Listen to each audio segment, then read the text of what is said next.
the McAlvany Weekly Commentary, covering monetary, economic, and geopolitical news events.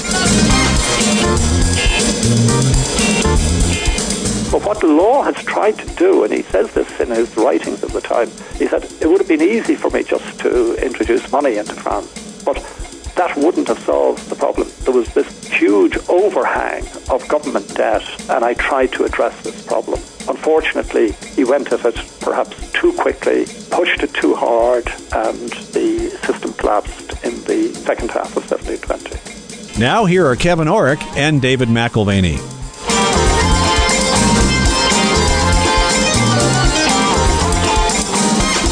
Welcome to the McAlvany Weekly Commentary. I'm Kevin Orrick along with David McAlvany. We have a guest today, Dave, and it reminds me of what Alex Pollock, a guest that we had about 6 weeks ago, brought up to us, that the financial world really doesn't study economic history. And when he would go talk to some of the bigwigs in the financial world and in the banking world, he was amazed that they really didn't know anything about financial history.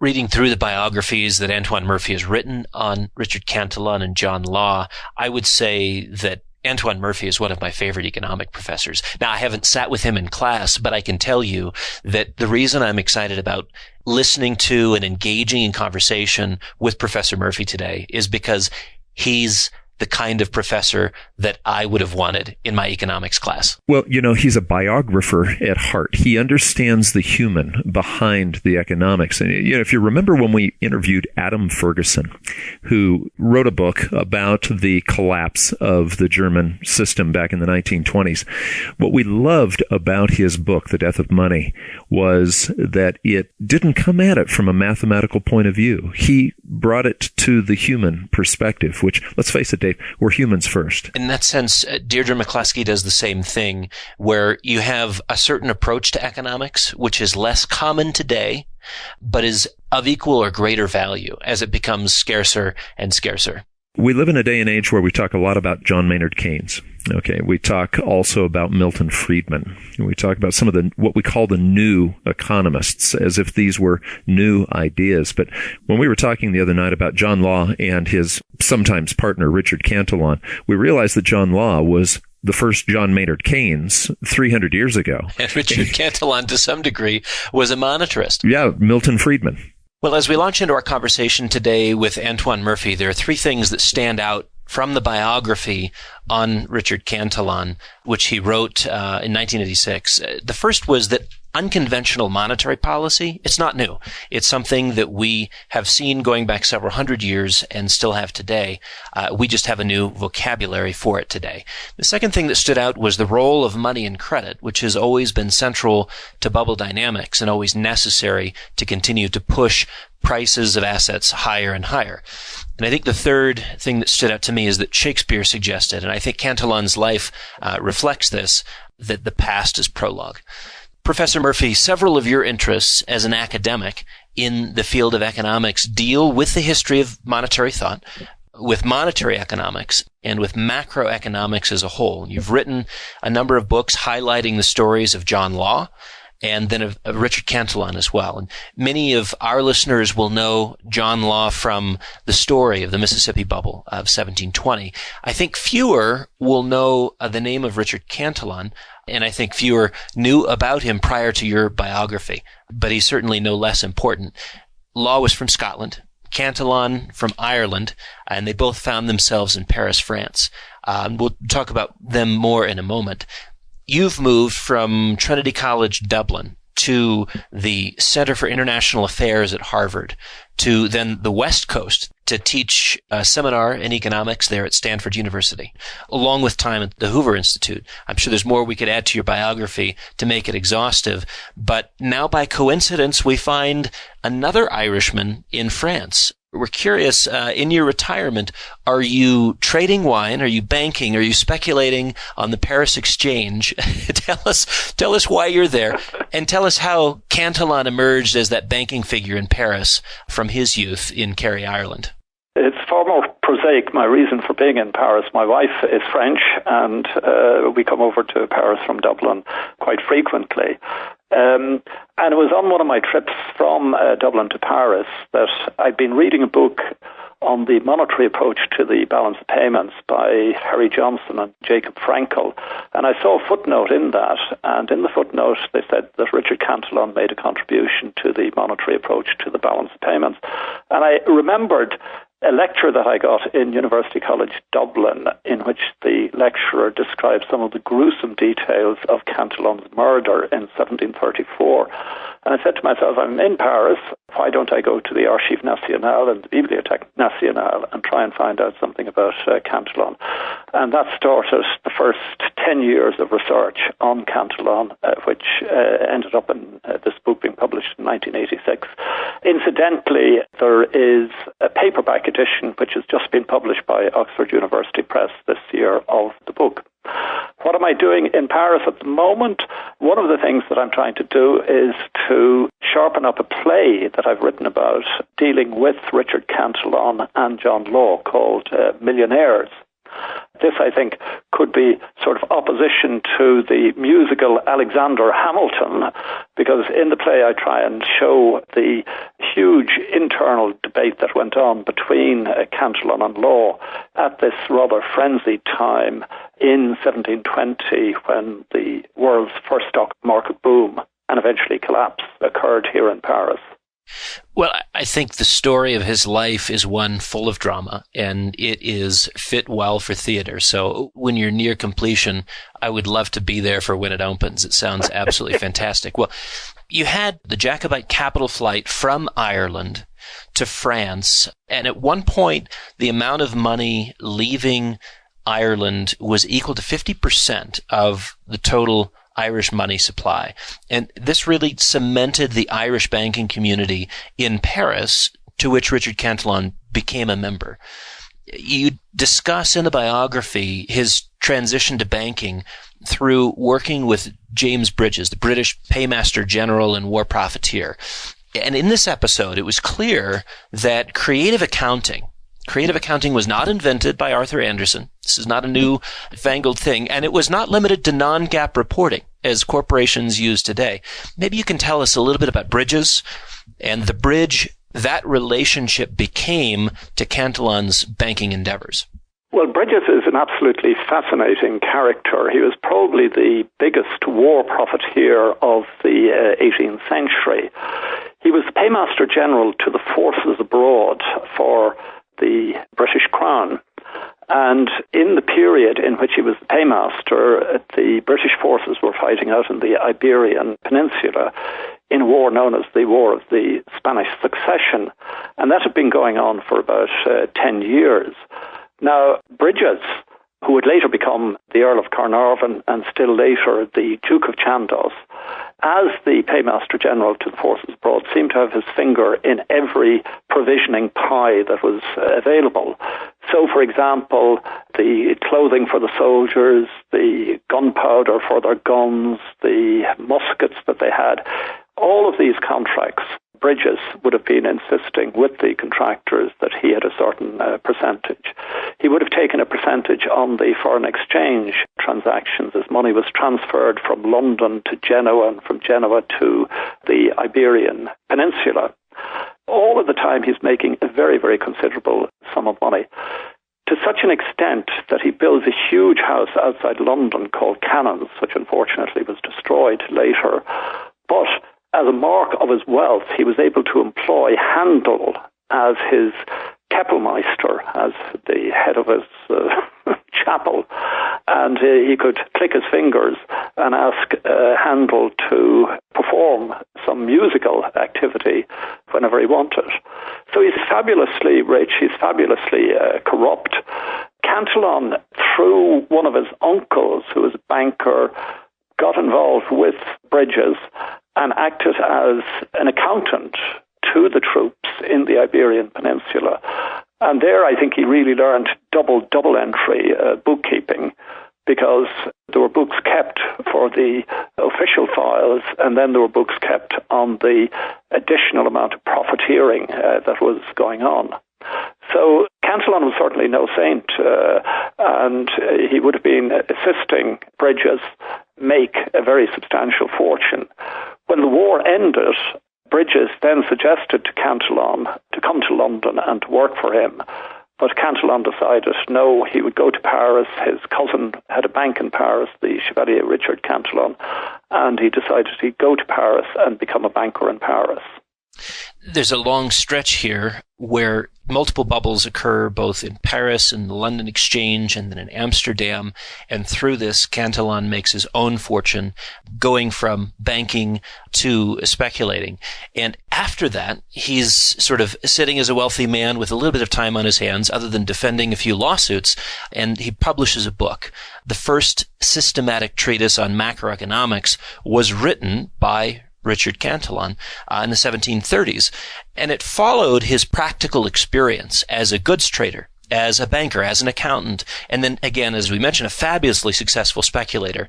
How would you contrast Law's ideas, John Law's ideas of fiscal and monetary policy management with what we find in Cantillon's book on economics? Well, you see, Law is also a fascinating character. I've sometimes described Law, in terms of a tabloid headline: convicted Scottish murderer becomes Prime Minister of France and causes the world's first stock market boom and collapse. Now, despite that sort of very jazzy headline, Law was a very serious economic writer. He wrote a work called Money and Trade in 1705. And in that, he really sort of put forward the viewpoint that trade, economic activity, is driven by money. So he didn't believe in the neutrality of money. He believed that if you expanded the money supply, you could expand economic activity and you could lower interest rates in the process. And that's essentially what he did when he took over the French finances after the death of Louis XIV in 1715. Law set up a bank, the General Bank, and started creating banknotes to substitute for gold and silver. And then at a later stage, he set up the Company of the West, and he used this company to take over the French national debt through the issue of shares. And part of the collateral of the shares was the area known as French Louisiana, which was an area stretching from the Gulf of Mexico right up to Canada, bordered by the British in the Carolinas on the east coast and by the Spanish in Mexico on the west side. Now, this was the equivalent of half of the United States. So Law ultimately ended up creating a company which had trading rights and concessions over half of what we would know as the United States today if you exclude Alaska. So Law's system was a system in which money would be expanded, the rate of interest would be reduced, and economic activity would be increased.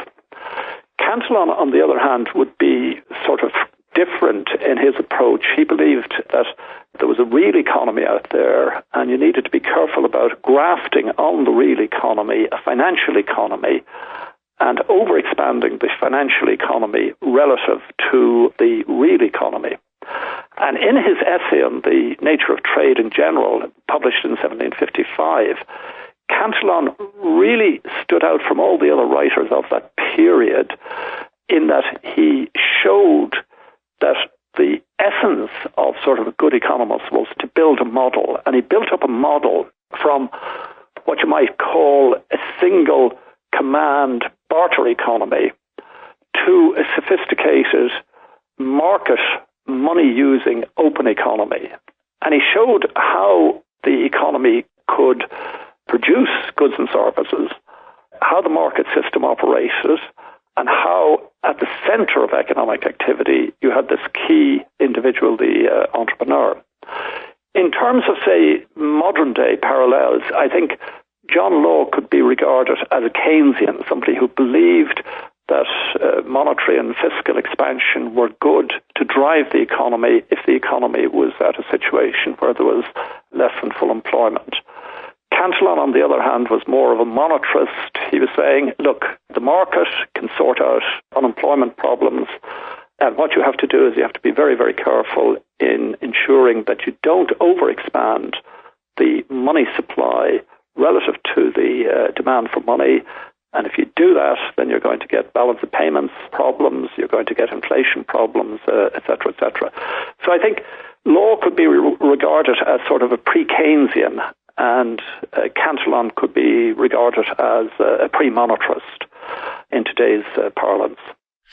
Fascinating that it was Cantillon who was seeking for market solutions, and yet he had a different view. I know in our commentary we've contrasted Adam Smith's concept of the unseen hand of the market with maybe the seen hand of central planning. But Cantillon, I think, had an even more compelling concept than Smith, in that the seen hand was not of the central planner. To him, it was the entrepreneur as the driving force of economic growth and prosperity. So when you're talking about market solutions, you could also substitute the entrepreneur in the marketplace, taking risk and coming up with solutions. Tell us about Cantillon's entrepreneur, in some ways really reflecting his own life as a transition away from a history and heritage of landed gentry in Ireland to needing to find another way, being the second brother in a larger family of boys.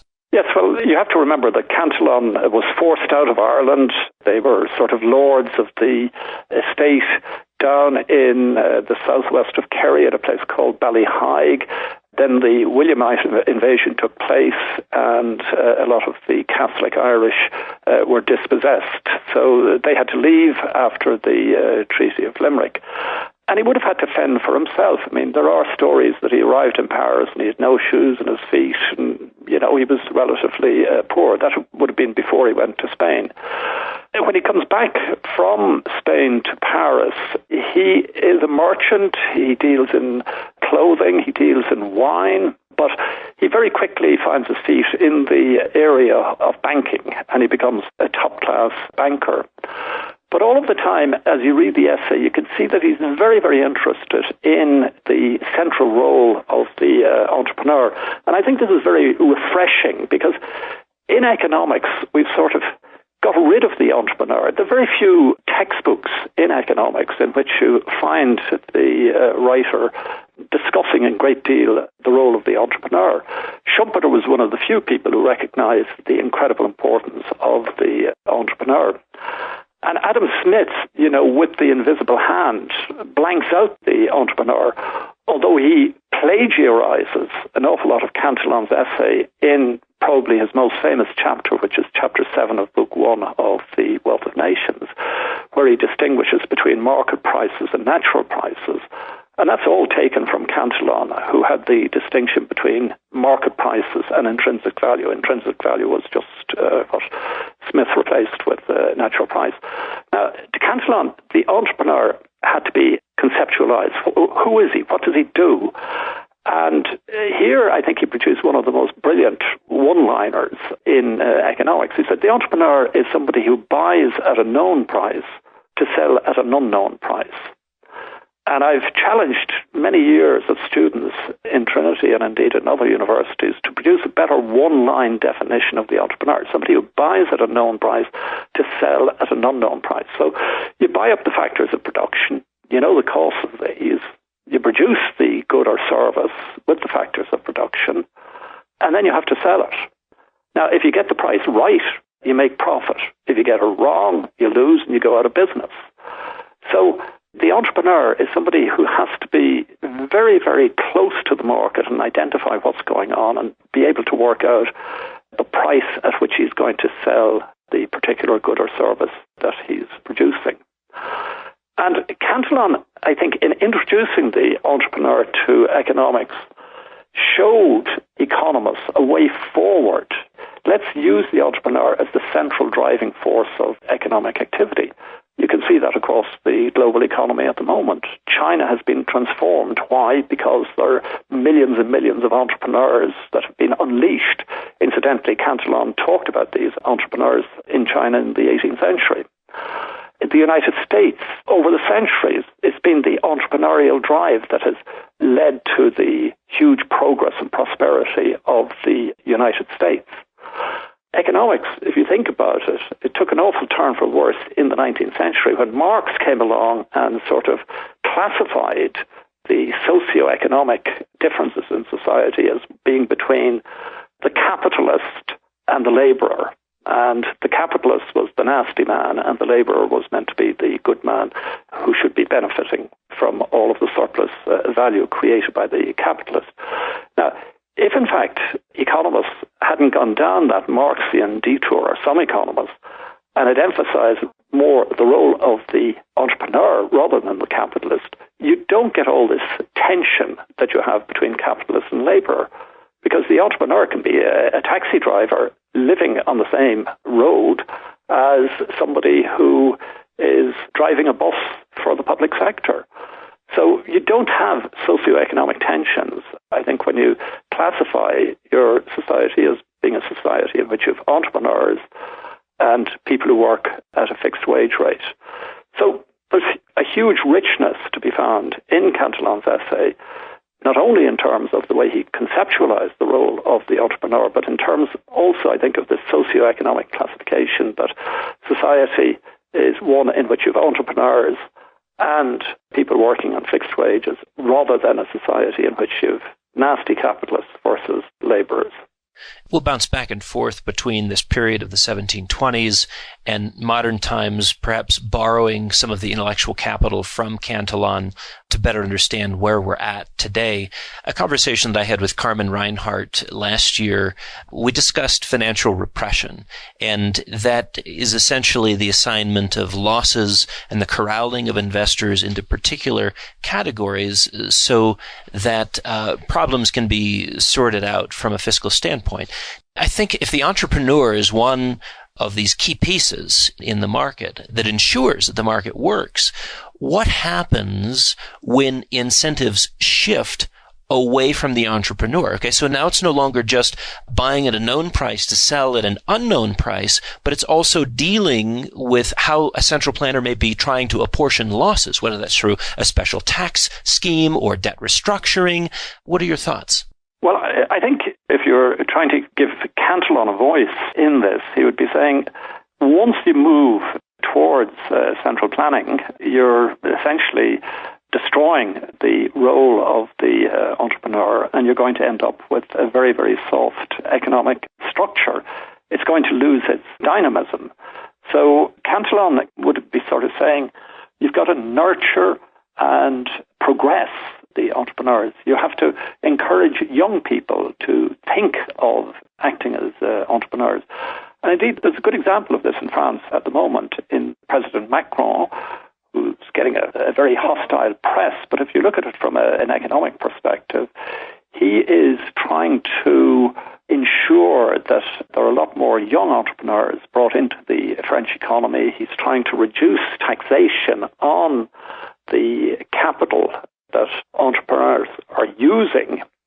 And he's really producing a type of Schumpeterian approach to how you can produce almost an economic revolution in France, which is very much needed. Now, of course, there are time lags always involved in these things. You can introduce the policy, and the good effects are going to take 18 months, 2 years, 3 years to manifest themselves in the economy.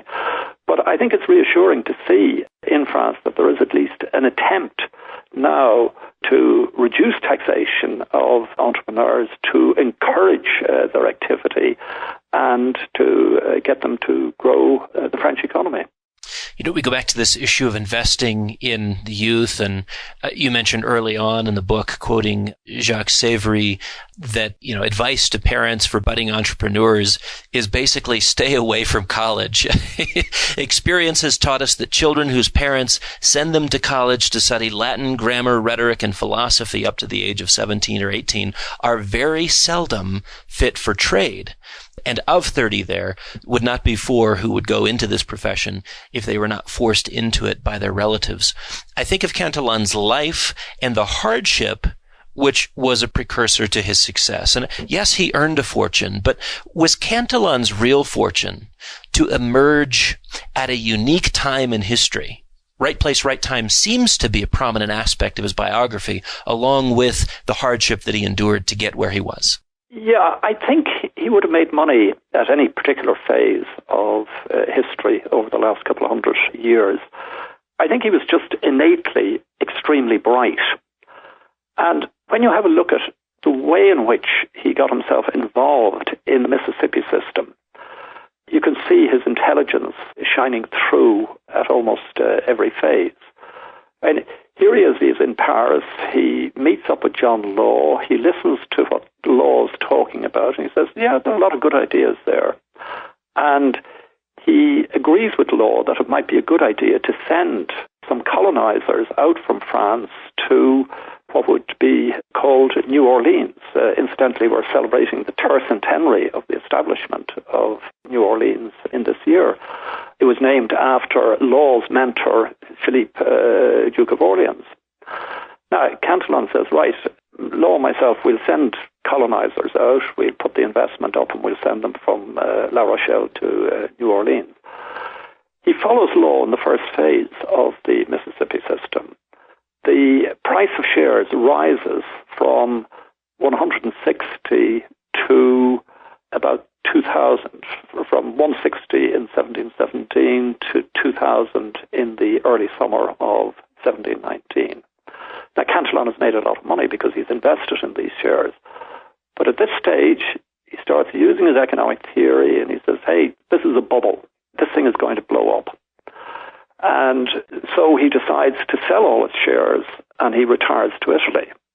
Now, you can imagine his concern when he's down in Italy and he buys the gazettes that come from Paris and he sees that he's made a mistake. The price of Mississippi goes up from 2,000 to 3 to 4 to 5 to 6 to 7 to 8 to 9 to 10,000 within the next 6 months. And here he is in Italy, and he's sold out at 2,000. So he's missed out on a very strong phase of the Mississippi system. So what does he do? He comes back to Paris. He has another look at the system, and he says, there's something wrong with this. I thought it was a bubble in the summer of 1719. Now in the spring of 1720, I think it's a massive bubble, and it's certainly going to blow up. So what do? Well, you take a bare approach to investment behavior. You just sell your shares and you speculate against the French currency. And that's what he did, and he did it extremely successfully. And then in the summer of 1720, John Law realizes that Cantillon is speculating like mad against his system, brings him in and says, look, if we were in Britain together, we could be buddies with respect to what's happening. But we're in France, I'm the Prime Minister, and you're speculating against my system, so you better get out. So he kicks Cantillon out of Paris. Cantillon continues to speculate against Law's system. Law then realizes that perhaps one of the few people with sufficient intelligence to shore up his system, because the Mississippi system is starting to collapse at this stage, is Cantillon. And he writes a letter to him and he says, please come back and help me restructure the Mississippi system so that we can make it successful. It would have been very strange, a Scottish man and an Irish man running the French economy. Cantillon is too clever, though. He realizes the Mississippi system is in a collapse phase and it's not going to recover. If he goes back, he'll lose the fortune he's made. So he stays in Amsterdam and in London. Then what happens? He sees the South Sea bubble developing and he says, wow, this is another opportunity. It's exactly the same thing that was going on in France. And he gets involved in all sorts of option deals with call options with Dutch financial traders, and he makes a further fortune. So I think the way in which he used his innate intelligence at different stages of the Mississippi system and of the South Sea bubble shows, I think, that no matter what period of history he could have lived in, he would have made a very substantial fortune. He was just very, very bright, and that's what you see coming through in his one known economic work, Essay on the Nature of Trade in General.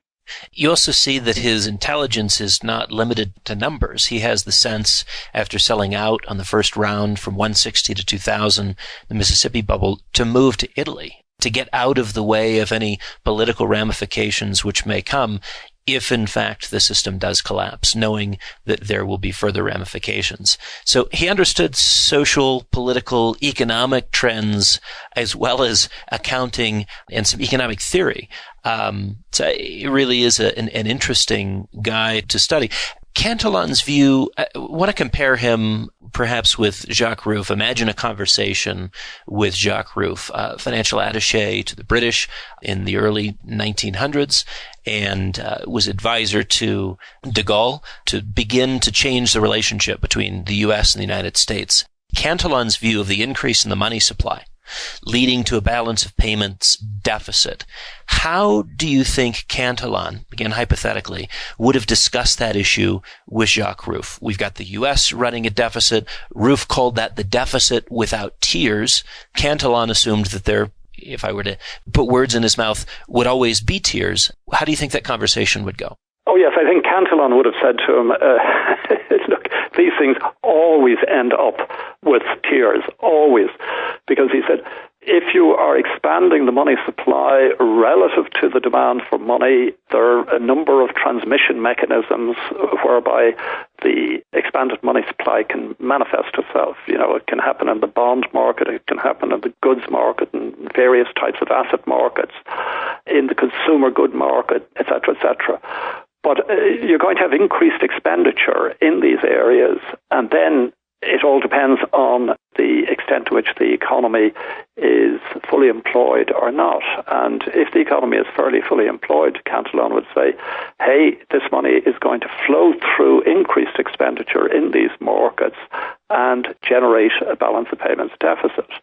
Now, in the early stages of the balance of payments deficit, you may be able to cope, but you can't cope with a continuous and increasing balance of payments deficit over time. You just run out of money. The United States is in the privileged position that it has a reserve currency, but how does it maintain its position as a reserve currency? Well, it maintains its position by not abusing it and by not overexpanding the overall amount of dollars created. But once you have balance payments deficits, that's a manifestation that, you know, there is an excessive amount of dollars in circulation. And if the balance of payments deficit gets worse and worse, then the exchange rate can come under pressure. If the exchange rate comes under pressure, you have interest rate effects. And then further down the line, you have something that Cantillon writes brilliantly about. You know, you've capital flight, that people sort of say, hey, this is no longer a reserve currency. This is a currency that I don't want to hold. And you suddenly capital flight out of the U.S. currency. And that can be very, very dangerous. Well, to some degree, then, it would be an agreement. Rueff would have said, well, this is on this basis, it's why I'm advising the French to take gold instead of greenbacks, going back to the Bretton Woods period, because it can't last and there will be a consequence and the dollar will decline. So Rueff ultimately would have agreed with him, it sounds like. Yes, and I suppose de Gaulle could give himself a pat on the back for identifying the weakness in the reserve currency status of the dollar at the time. As a result of the flow of funds out of the dollar, the Americans had to go off the last vestige of the gold standard, which was guaranteeing gold at $35 an ounce. It was a great period to be able to buy gold in those days. Now you're paying, what, $1,200 an ounce. It's a little bit more. Well, what can we apply from Cantillon's views on velocity to issues such as asset price or goods inflation? Is this what's been called or come to known as the Cantillon effect? Well, I think the Cantillon effect is really Cantillon looking at the various transmission mechanisms whereby you can have an increase in the money supply affecting prices. And I think what he's doing is he's looking at it in such a way, he's saying, it's not a crude relationship. You don't suddenly have an expanded money supply creating an exact proportionate increase in prices. He's saying if you look at sort of the transmission mechanism, the black box between the change in the money supply and the ultimate change in economic activity as manifested by prices, by GDP, and by the balance of payments deficit, if you look at the black box, you're dealing with a variety of different goods, assets, etc., etc. So, for example, Cantillon introduces a very important distinction between traded goods and non-traded goods, that a lot of goods can be traded traded goods that are traded over international boundaries and frontiers.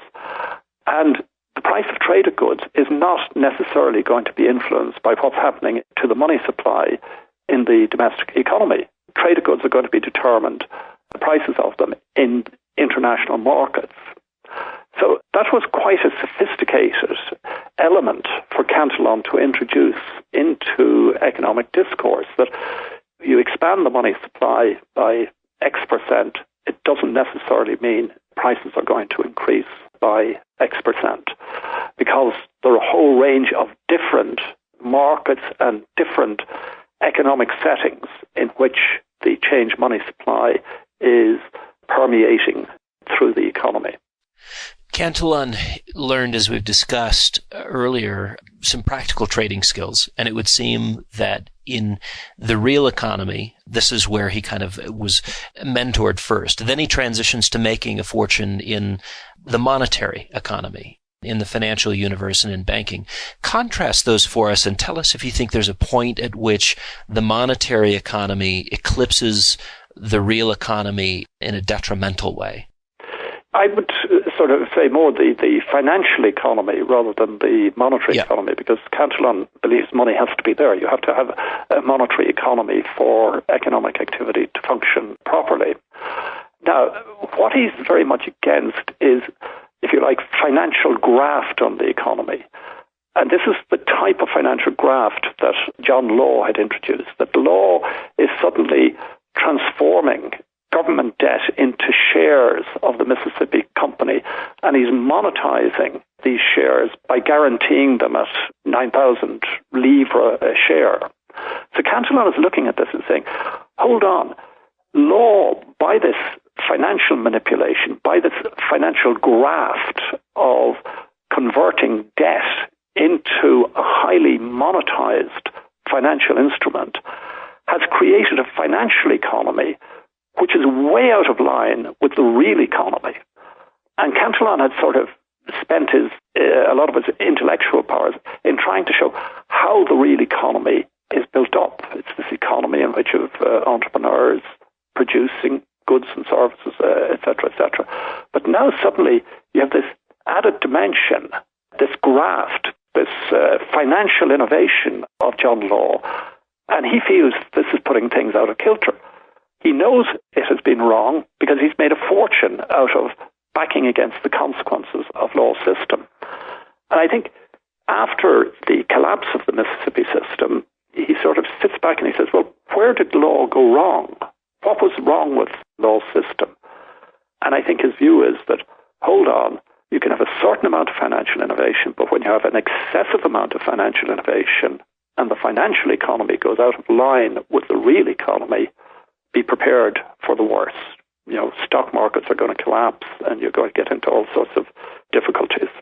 And he's putting these things together in real time because, frankly, the South Seas bubble was almost immediately following the Mississippi bubble, and stock market capitalization at that point reached over 7 times total British GDP. I mean, 7 times GDP was just massive, massive. But the Mississippi system, it began to change the French financial system when Law moved into the management of national debt.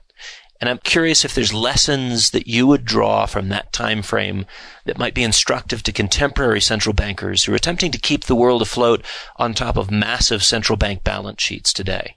I think we have to give a somewhat sort of considerate assessment of Law, because Law, when he takes over, say, the monetary system in France, and when he substitutes paper money for gold and silver, I mean, that's very much consistent with the theory that he's put forward in Money and Trade in 1705. He believes money drives economic activity, etc., etc. But then Law says, look, after I did this, I realized that there was a major, major problem. France was almost bankrupt. Interest rates were at excessively high rates if you could actually borrow money. A lot of the time, the crown couldn't actually borrow money. So the French debt structure was all wrong, and something had to be done about it. Now, the policy he introduced was to say, right, we'll convert the government debt held by the French transactors. We'll convert that into shares of the Mississippi Company. And for a period, this worked outstandingly well. It worked so well that the French appoint Law as the equivalent of the Prime Minister of France in January of 1720. It's reached its apogee. Now then Law realizes, hold on, maybe I've pushed the system too hard and too fast. And he tries to restructure it and cut back at the rate of financial growth that's taken place. But the problem then for him is that the political supporters of Law don't want this. They don't want anything that's going to reduce the value of their shares or the value of the banknotes that they're dealing in. So Law is stuck, and he can't really introduce the type of measures that he feels are needed to bring some order, to bring some equilibrium back into the system.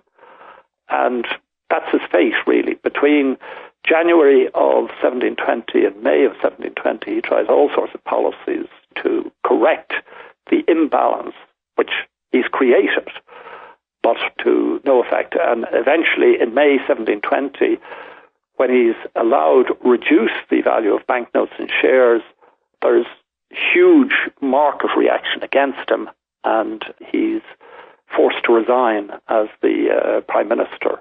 And then from May 1720 to December 1720, the system is weakening progressively from month to month. But what Law has tried to do, and he says this in his writings at the time, look, he said, it would have been easy for me just to introduce money into France, but that wouldn't have solved the problem. There was this huge overhang of government debt, and I tried to address this problem. Unfortunately, he went at it perhaps too quickly, pushed it too hard, and the system collapsed in the second half of 1720.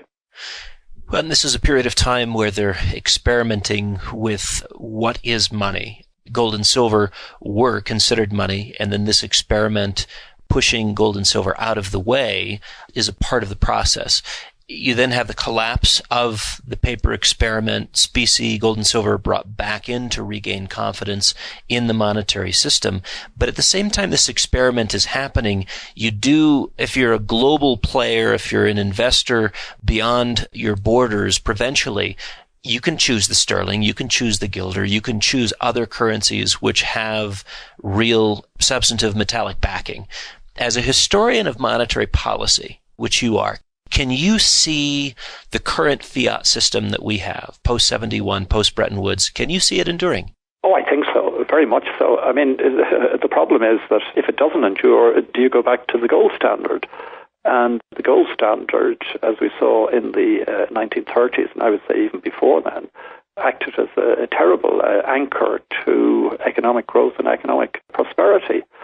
I think as you look at history, you can see something happening between Britain and France from 1720 onwards. In Britain, the Bank of England survived the crash of the South Sea bubble. It continued. In France, the banking system collapsed with the collapse of the Mississippi Company. The French didn't want anything to do with credit creation, banknotes, financial innovation, etc., etc. Right through the 18th century, the French return to a specie system. All they want to do is use gold and silver. So the potential for credit creation disappears to a very significant extent in France. And on top of that, the bubble acts in both Britain and in France prevent IPOs being made by companies. But in Britain, the Bank of England and the Scottish banks, the Bank of Scotland, the Royal Bank of Scotland, the British Linen Bank, and so on, these are the banks that now suddenly move away from a fully backed metallic money standard and start expanding credit. And I think the reason why the British progressed to a far greater extent in the 18th century than the French, even though France was more populous and had a lot more basic economic resources, I think the reason was that Britain had a far more sophisticated financial system. And Britain introduced things like overdrafts, which enabled money to flow through the economy. I would think anything that moves the global economy away from sort of fiat monetary system back to one linked up or anchored to a metallic monetary system would be very much counterproductive. I think what we have to understand is that we have a lot of financial innovation going on, and financial innovation at times can be incredibly important and incredibly good for the economy. Overdrafts are a good example of that. That enabled banks to expand credit and to finance investment. But there's always a tension between financial innovation and financial prudence. And that's the balance that central banks have to sort of maintain. You can have an excessive amount of financial innovation and you get into all sorts of trouble. But you can also have an awful lot of financial innovation, which we've seen over the last couple of centuries, of the banking system developing and financing an awful lot of the capital investment that took place in the global economy. So I think once you balance financial innovation and financial prudence, and you ensure that financial innovation is not excessive on the lines of what happened in the United States in 2008 or what happened in France in 1720, as long as you can introduce some balance there and ensure that financial innovation is not massively excessive relative to what's needed in the economy, you can get a prosperous economy too. Let me give you an alternative read on the Bank of England and the Royal Bank of Scotland, and perhaps you can offer some critique on this. But certainly the depth of the credit markets was necessary for the English to do all that they did in the 18th century. Underscoring depth in the credit markets and willingness to innovate that was confidence. If we assume that confidence has been tied to a stable monetary system through time, and that's in fact what the French were looking for as they went back to the specie system, maybe the difference between the French and what they experienced after the bubble with the Mississippi system, which was really pervasive. It went to the core of the system because it went to the heart of money and credit at the governmental level. And it did not do that with the South Sea bubble, in the sense that the Bank of England had the opportunity to step in and bail out the players in the South Sea Company, and they did not. They did not. And they sidestepped a significant issue which probably would have bankrupted the Bank of England. Yes, gold and silver were still a part of the monetary system, but you have this issue of confidence. And I wonder if perhaps that's what we're dealing with when today we have a system which is very appropriately, confidence is meted out to hundreds of PhDs at the Federal Reserve. And I don't know how many are sitting on the board and directing the European Central Bank and the Bank of England and the Bank of Japan today. But this is a PhD standard, very different than what we had prior to the Bretton Woods system, prior to what we had Cantillon's preference, a self-equilibrating real money system based in gold and silver.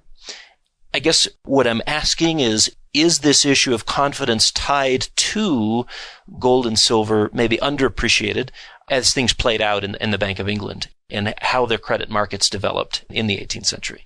I think it obviously helped. I mean, that there was still this understanding that quite an amount of the credit that the British banks were expanding was backed by gold and silver. But, as you move through time, that becomes less and less so. The banks are starting to be sort of more modern-style credit-creating banks with pretty low metallic money reserves. What happened in France, you're right about the confidence element. Confidence was just absolutely destroyed in the monetary system in France by the collapse of both the Royal Bank and the Mississippi Company. And as a result of that, the French did not want to innovate. The British, I think, were lucky in that the Bank of England stayed out of the South Sea bubble, although in the early stages it tried actually to win the contract for running the national debt, and it was bidding against the South Sea Company on this. But fortunately for the Bank of England, it didn't get it. And then when the South Sea Company collapsed, the Bank of England sort of restructured a bit and continued its activities. So confidence in Britain wasn't destroyed to the same extent that it was in France. But for some reason in France, there was just this absolute reluctance to financially innovate right up to the French Revolution. But then the French Revolution comes along in 1789, and as one knows, in order for a revolution to be successful, it has to be financed. And how do they finance it? They finance it through the issue of paper money, known as the assignats, which initially were backed through all of the confiscated ecclesiastical property and land that the revolutionaries had taken over. But then, once again, the banknotes were overissued, the assignats were overissued. They financed the first 3 years of the French Revolution, but coming into 1794, they're massively overissued. You have massive hyperinflation in France, and the whole system breaks down again. The French lose confidence once again, and they're back to talking about a specie monetary system. And again, I think that makes the French banking system far more conservative and far less innovative relative to the British banking system as you move through the 19th century. You know, as we get to the end of your book and the end of Cantillon's life, it's shrouded in mystery. And again, we go back to where our conversation began, which is, you know, you're working on a play dealing with the millionaires, and Cantillon and John Law feature prominently here. Well, Cantillon's life accumulated great wealth through his speculations in Paris and in London and in Amsterdam, operating as a financier through that time. Several other speculators took aim at him, tied him up in court, and in 1734, he dies in a house fire. Was it an accident? Was it murder? Or did he intentionally just want to disappear? Well, that's the intriguing element of the end of Cantillon's life. He was living in London in a street called Albemarle Street, which runs parallel to Bond Street in the centre of London. He was living in a very exclusive type of residence. One of the famous British politicians, Bolingbroke, was living beside him. Now, if you believe the official accounts, it looks as if he was murdered by his French chef with some other members of the household involved in this, that they killed him and set fire to the house, and the house was burnt to ashes.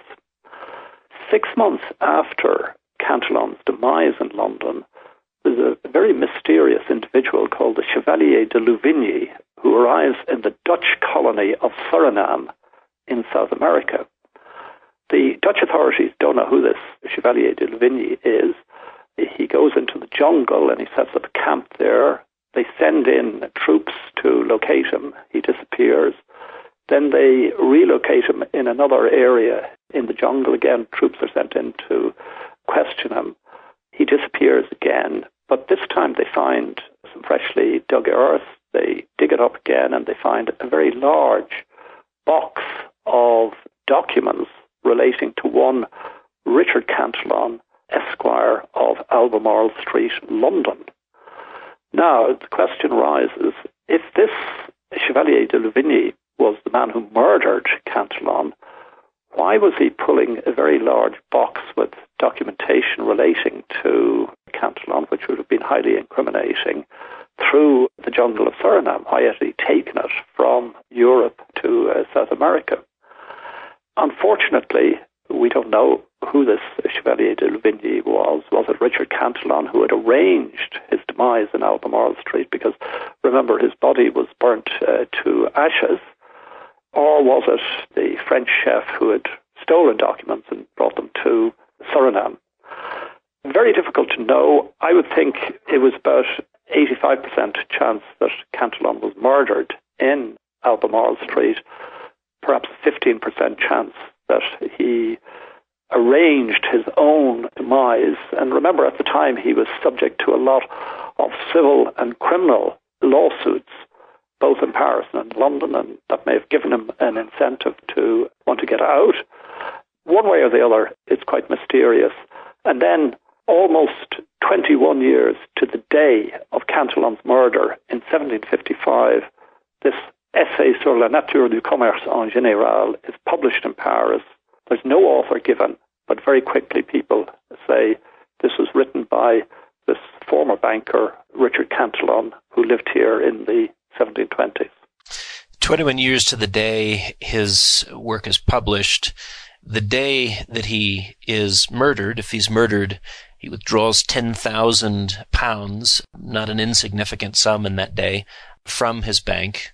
And again, these are all sort of at the edge of being real evidence. They're circumstantial at best, Sure. But it makes for a very interesting story. I would suggest that anyone interested in not only economic history, but a solid tale of wealth, its accumulation, and ultimately the demise of the man at a relatively young age who procured it. It's an excellent book. And fascinating that so few people have written on the life of Richard Cantillon. I think you chose well, Professor Murphy. Oxford University Press offers the book that you put together. They also offer the John Law biography, economic theorist and policymaker, both by Antoine Murphy. I would encourage all of our listeners to order them and engage with them. Thank you, Professor Murphy, for joining us today on the commentary. Thank you very, very much. You've been listening to the McAlvany Weekly Commentary. I'm Kevin Orrick, along with David McAlvany and our guest today, Antoine Murphy. You can find us at McAlvany.com. That's McAlvany.com. Or you can call us anytime at 800-525-9556. This has been the McAlvany Weekly Commentary. The views expressed should not be considered to be a solicitation or a recommendation for your investment portfolio. You should consult a professional financial advisor to assess your suitability for risk and investment. Join us again next week for a new edition of the McAlvany Weekly Commentary.